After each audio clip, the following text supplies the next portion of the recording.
Alors, nous allons écrire le code pour le reset. Je vais simplement double-cliquer ici pour qu'on puisse écrire le code pour réinitialiser notre application. Alors, tout de suite, ce que nous allons faire, c'est de donner ça comme le radio button sélectionné par défaut. Donc, on va venir ici, on va dire rat 9, on va dire check et on va tout de suite dire true. Donc, par défaut, ça doit être sélectionné.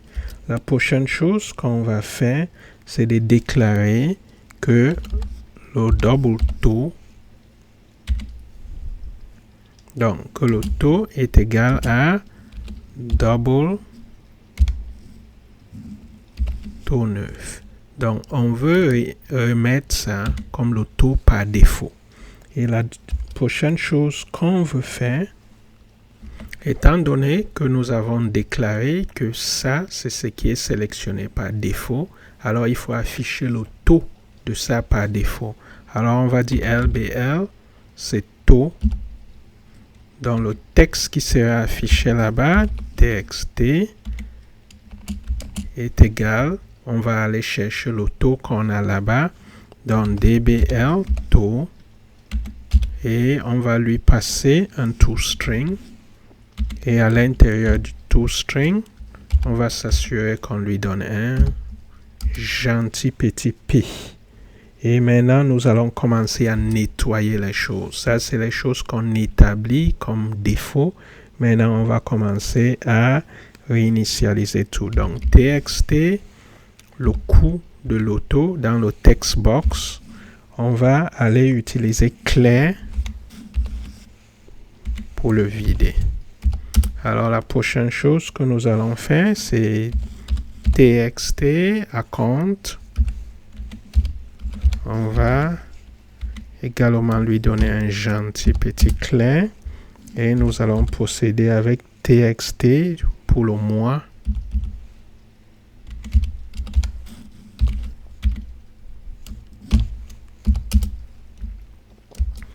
Et après cela, nous allons vider notre list box.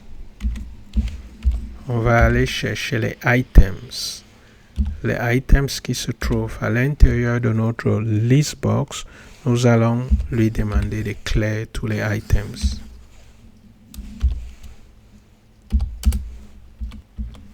Puis, nous n'allons pas oublier notre très cher LBL message box text et on va dire string empty. Et finalement, nous allons refocuser tout. txt le coût. On veut que tout soit au niveau du coût. On va dire voilà où on va se focuser. Alors, je pense que tout est correct. On peut lancer l'application encore. On sauvegarde et on lance l'application pour s'assurer que ça marche comme la dernière fois. Super. On va entrer des choses. Déjà, je vais vous montrer quelque chose. Si je clique sur calculer, vous voyez, ça dit le nombre de mois doit être un nombre entier. Pourquoi ça ne dit pas que le coût doit être un nombre entier? C'est tout simplement parce qu'on a ici à ce niveau, si vous regardez ce qu'on a entré ici, on a commencé par if, le coût de la voiture, et puis ceci et cela. Donc, ça a exécuté ça. Ça a exécuté le prochain et c'est le dernier que ça a placé. Alors, si vous changez de position, vous commencez avec ça et vous procédez avec ça et finalement ça. Donc, si vous prenez ce code, vous le placez là, si vous inversez la position de ces deux codes, ça va tout changer. Vous allez voir, ça va tout de suite vous dire que le nombre, ça va vous donner l'information qui est ici. Donc, ce n'est pas important. Vous pouvez imbriguer ça. Vous commencez par ça. Vous dites ceci, c'est là. Si ça, c'est vrai, vous créer le prochain if. Le if de ça, vous le placez à l'intérieur et le if du prochain, vous le placez à l'intérieur. Si vous voulez, amusez-vous avec cela. Mais déjà, nous voici. Je viens ici. Je vais cliquer déjà sur E7. Si je clique sur E7, vous voyez tout de suite ça a sélectionné ça. Et ça, c'est au niveau de 5000.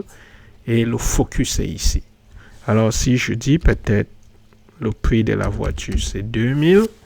Et j'ai mis 0 ici. Ici, j'ai 6 mois.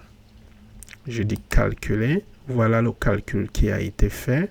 Je peux cliquer sur E7. E7 à E7 tout. J'ai dit c'est une voiture d'occasion. Ça me coûte 3000. Ici, 0 paiement. Et je vais le payer en 12 mois. Calculer. Voilà mon calcul. Et je clique sur E7. Ça repositionne tout. Comme vous avez vu, quand on a lancé le code, rien n'était sélectionné.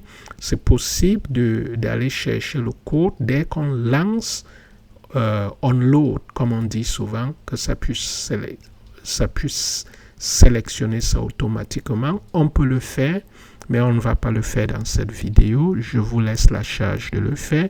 Déjà, je vous donne une astuce. Au niveau de votre design view, vous pouvez double-cliquer uniquement, laissez-moi fermer ça, vous pouvez double-cliquer sur le formulaire et ça va vous donner ce qu'il faut faire onload. Donc, quand ça télécharge votre formulaire, qu'est-ce qui va se passer avec cela?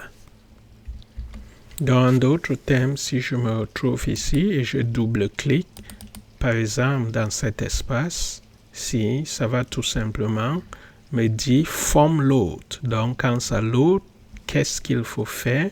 Si vous voulez, vous pouvez tout simplement dire que quand vous faites cela, que ce soit déjà checked, que ce soit vrai.